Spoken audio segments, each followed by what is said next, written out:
1% of dudes rapping, they ain't nice as me. 98% ain't live the same type of life as me. The judge gave me life and then they sent me where the life is be. That level 4 with depth and vice, the type of stuff they like to see. Two choices, fight or flee. I refuse to die a chump. I never been a mark, but damn, it's scary when that riot jump. I seen dudes cry, get pumped, and some sexually brutalized. Knew a dude who lost his life and he was only doing 5 year-long racial fights when homie all you do is ride. Lonely days and nights up in a hole causing suicide. From the moment you arrive, you see the Mexican mafia, AB skinheads with big giant swastikas, pro-black philosophers, the BGF, the Kumi, and Muslims who will murk you from the nation to the Sunni. That MS was loony, quick to ride up on they rival. Even Christians went to church, hide knives up in they Bible. Political and tribal, the Crips and Damus, the Long Beach, the Hubs and the Dubs and the Grooves, the IE, the Bakersfield, the Dago Pyrus, the hustlers quick to roll, the gangsters don't move, whatever click you choose. Say what's cracking, YouTube? It's your boy 16 to life, and I'm back like I'm on a parole violation. Yard down.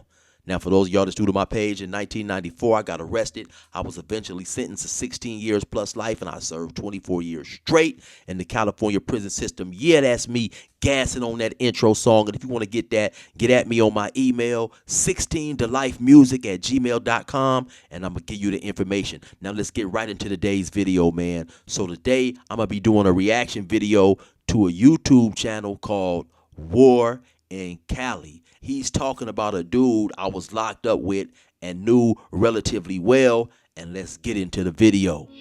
Welcome back to another episode of War in Cali. In this episode, I will detail the story of K-5.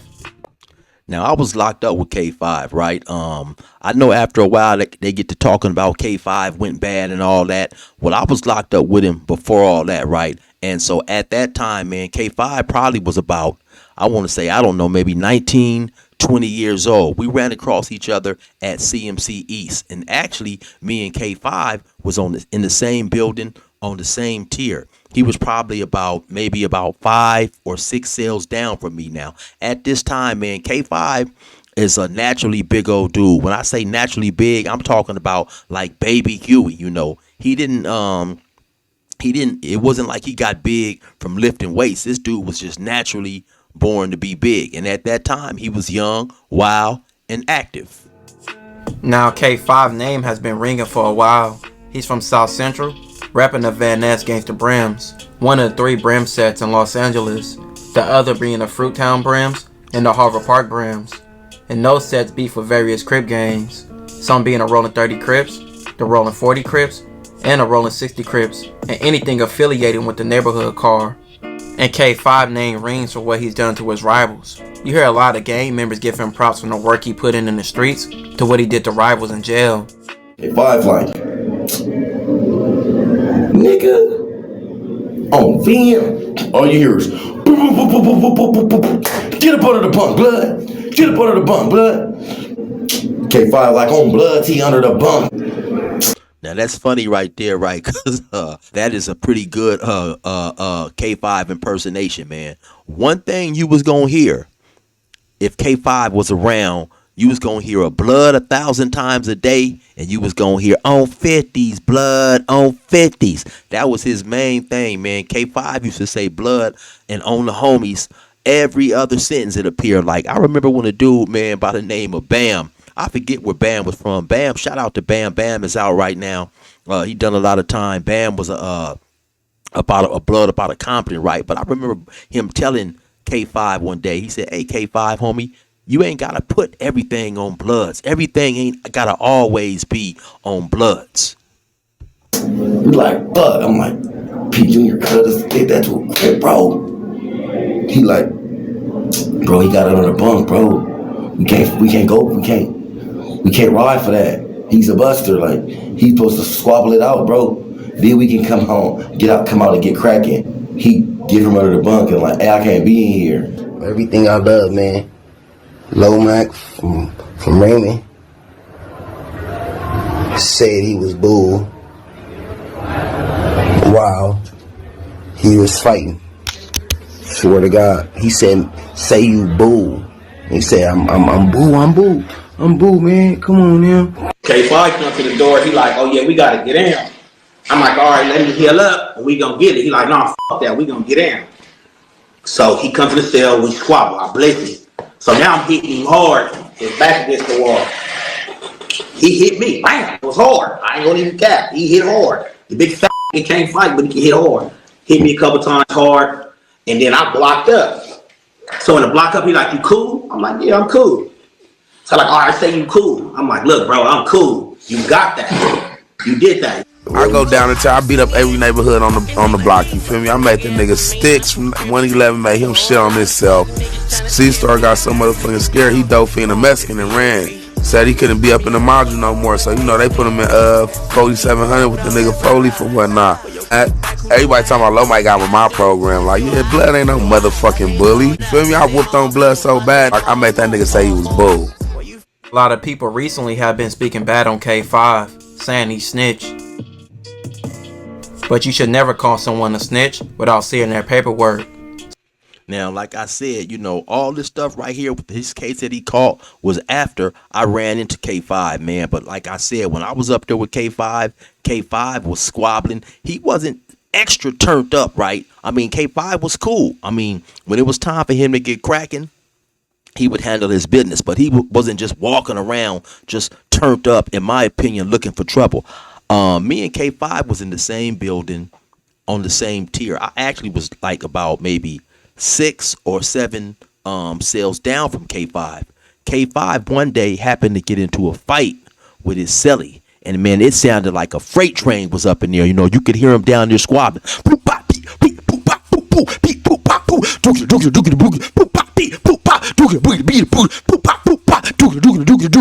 And for those of you guys who haven't seen K-5 in person, K-5 is a Baby Huey built type motherfucker. He's a naturally big dude. Now, he was working out a little bit, right? But he was already big, you know. He was just, like I said, Baby Huey, man. Probably like 6'3", 6'4". Probably, I don't know, 230, 245 pounds. Maybe bigger than that, you know. Probably bigger than that. Probably 260.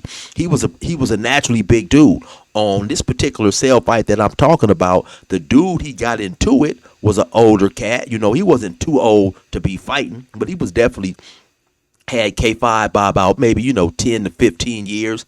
And he was probably about 5'9", maybe about 170, 175, maybe 180. I've talked to him a couple of times too. Good dude as well. Damu dude. You know what I'm saying? You know how sometimes in the cell dudes just have a disagreement, man. But in that particular fight, yeah, K-5 definitely got the best of that dude, man. And one day I happened to be staring out across the yard, just looking out on the yard. I believe it was night yard.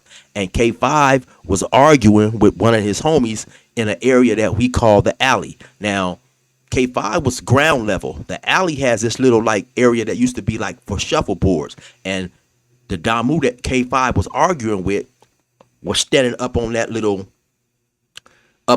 ledge. So it actually elevates you off the ground maybe about 3 or 4 feet. And so they argued. I'm just happened to be looking out the window. I see him arguing. So I'm watching. All of a sudden, the dude, to his credit, who was probably about 5'9", maybe 160, 165, a slimmer dude, he get off on K-5. Boom! K-5 automatically got the squabbing. Beep, boop, bop, beep, boop, bop, bop. K-5 mixed him, you know what I'm saying? And so for a bigger dude, in my opinion, he definitely had a nice squabble game. So let's get into this case. One night in June of 2015, the police found a man named Marvin laying in the middle of a front doorway of a liquor store. He suffered a single fatal gunshot wound to the lower back. The police did not find any shell casings at the crime scene. They found only one bullet impact, which was in the wall next to the front door of the liquor store. The police were not aware of any eyewitnesses to the shooting. Video cameras captured images of a white car driving by the liquor store before and after the shooting. The police stopped the car that matched the description of the white car. The driver was a woman named Raquel. The police later searched Raquel's car. After completing the search, they saw K-5 standing in the middle of the street in front of Raquel's home. They knew that he was a person of interest in the liquor store shooting. The police detained him. Police knew K-5 was a brim and that the liquor store shooting was in a well-known Rolling 40 location. At the time the shooting happened, a Rolling 40 Crip named Damon was at the scene. He said he heard a car outside and someone said, "What's up, blood?" before shooting. At the time of K-5 arrest, no witnesses to the shooting had came forward, so detectives arranged a fake field show, and a police officer dressed in civilian clothes was driven to K-5's location. The police fake identified K-5. Detectives went to K-5 to believe he had been identified in some type of crime. After the fake field show up, detectives interrogated K-5 at the police station. Detectives falsely told K-5 that the victim was a gang member and that the police were investigating Marvin for possibly pulling guns on other people, and that the contraband had been found on him or around his body. In addition, detectives falsely stated that people had told him that K-5 was bragging about the shooting. The false statements were an investigation technique designed to encourage K-5 to give responses. K-5 told police that Raquel had picked him up in her car, and a person named Chili was also a passenger. He said Raquel drove him to a liquor store, and K-5 said he did not get out the car. He said Chili got out the car and started to argue with people in front of the store. He then said Chili returned to the car, and Raquel drove away. As the car passed by the liquor store, K-5 said he heard bullets started flying. He said he just kept hearing bullets and bullets. He said he thought he was about to die.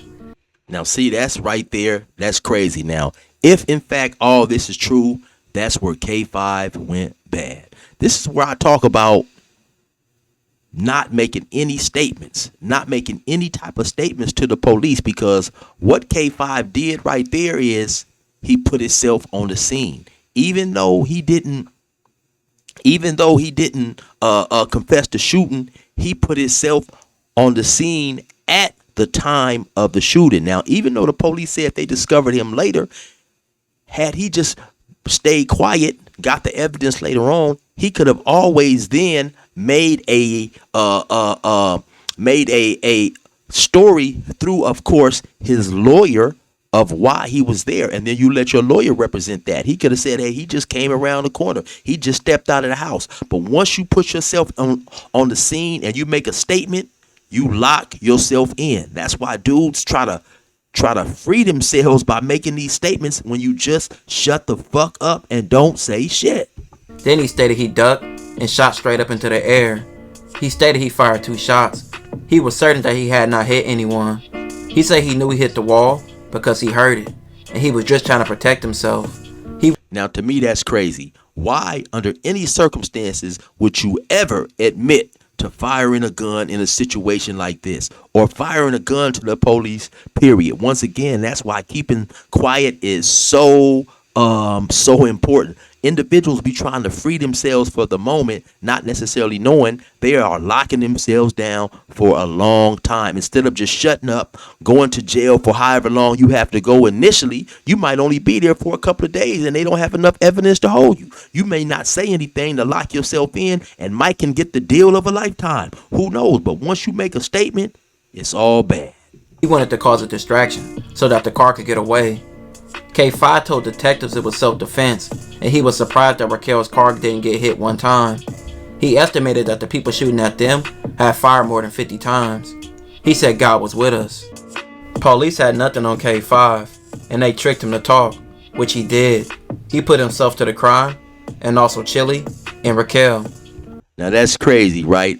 And I know when K-5 was making that statement, he did not fuck around and say God was with us. Now, like I said, man, I talk to K-5 often, right? Well, you know, K-5 would come out there. He liked to play basketball, even though he wasn't that good at it. He'd come out there. He'd hang out, you know. Once again, K-5 was a cool dude. He didn't seem like he was the sharpest gang member on the prison yard for his age, but still in all, he was a good dude. But him talking about God was with us is definitely something I can see K-5 saying. Once again, like I said, we was on the same tier. I don't know how long he was up there. It was several months, right? His older homie Goldie from V&G was up there. Another good partner of mine, man. Shout out to Goldie. But I say all that to say that, you know, I interacted with K-5 often enough to, you know, have an idea of his personality. And that definitely was some game goofy shit. But this idea police used to trick K-5 worked, and he received 80 years to life. From behind bars, K-5 has been defending himself, saying he didn't snitch. Not a lot of people have been going at him, like Munchie B and C-Star, among several others. which he has had a back and forth with, defending his name on several platforms and interviews with people like Damn Homie and his own platform. Big Munchie was there. On Bloods, I see that's a neighborhood tour at this time. On LA Brim, just get maxed out. On Brim Gang. Mayor, I got the paperwork. The link is in the bio. The link is in the bio, bro. You told. Stop lying. You told. Period. You lie snitched. And it didn't work. You got Munchie B said you lie snitched. And you know, that's the whole thing right there, right? Anytime you jump off the porch and you voluntarily enter into this gang banging world, you should never ever make any statements to the police outside of, hey, I didn't do it, I don't have nothing else to say, give me a lawyer. You know what I'm saying? Anything other than that, some individuals are gonna interpret as telling. To put yourself on the scene in what the police are calling a gang-related shooting, and then to admit to telling to shooting shots and all that stuff is not going to be accepted well by gang members. We just got to keep it a buck. life. Look, bro, and you're on a PCR. They ask you, what they saying? Why you house? Where you at? You put my homie Tiny Dot, aka SK Loco, in it. We got on with SK Loco. Well, if you was the aggressor, why SK Loco not PC and you is? Y'all see the K-5 though.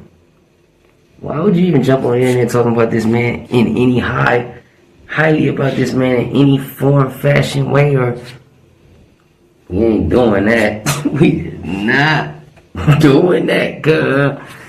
Come on, fool. Can't even believe you, fool. That's unreal. They try to say this the man that made Lil Mac say he's bull, quote unquote. Look like he ain't bull. 410. What the fuck wrong with I cuz? just want to be turned up and act like they turned. Nigga, I tell niggas I earn my tattoos on Bloods. Nigga, this is what I really do. You understand me? Like, nigga, I am that shit. Nigga, I am VNG, nigga. On Bloods, nigga, I am Brim, nigga. Bro, let me know in the comments what y'all think. Did K-5 snitch or not? This will conclude this episode. If you haven't already, check out my previous episodes. Don't forget to like, comment, and subscribe. Okay, yeah, so you know, not only with K-5, but over a period of time since I've been free, I actually see a lot of individuals and stories being done on a lot of individuals on YouTube that I was locked up with. And maybe I'll start running across some more and doing a reaction to some of these videos, because, you know, even though the California prison system is pretty big, I think at the time I went, it was like 32, 33 prisons, somewhere around there. It's also pretty small when you lock down for a large amount of time. You run across a lot of individuals, or you run across a lot of their homeboys. So everybody pretty much knows everybody in one way, shape, or form, if they happen to be, you know, in the same, doing time in the same time period, right? So anyway, man, you already know what it is. It's your boy 16 to life. Resume normal program.